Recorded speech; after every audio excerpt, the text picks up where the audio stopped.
maybe the pie charts don't need to take up so much real estate, right? You are able to change them or move them around. It is nice they gave us the rounded edges. That's something, of course, that you would actually, have to kind of do yourself or customize it yourself normally. So it's good to see that the AI is providing that. And if you wanted to move it around a little bit, maybe you make a chart or a dashboard that's a little bit different in the layout than what you're seeing, right? You can kind of move things around as it makes sense to you, and maybe we end up having something where, you have the donut or the pie charts to the right, and then you have our line of business with the written premiums in the top left, if that's the most important, for our user, and then our agents here. Now, I know, of course, it's not balanced, and we can, using the grid lines, we can make this, perfect. Coming from the AI, it does balance it, and it does make it, acceptable, at least from a final product version. Of course, you can still do your normal kind of customizations, and if you wanted to put in a backdrop or a template to get up that white space, you would be able to do so as well. And then, any of the kind of normal things with the dashboards, would be able to complete that as well. So one thing about the hidden slicers, if you did want to pull something from a different dashboard and put it on the dashboard or on this presentation, you would be able to do so by just dragging and dropping. This, of course, is going to correlate to whatever is being selected or used right on the other dashboards. So do keep that in mind.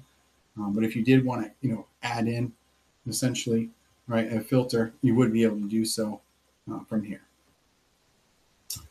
The advanced slicers also gives you the capability of putting in a filter that's not on the actual dashboard, or that's not already built in to one of our presentations that you see.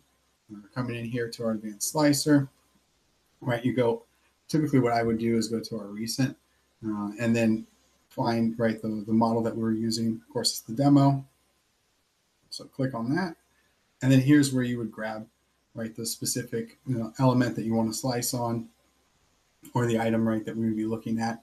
In this case, it might make sense for us. You can use like a product, or you could use, maybe a different line of business, something like that, a group or something. Group code, maybe. Yeah, maybe you want, commercial or farm or something, and then making that selection, right, should impact the actual dashboard itself. You can see the slicer at the top, so you do have to run, and then keep in mind it's going to be blank based on the dates here.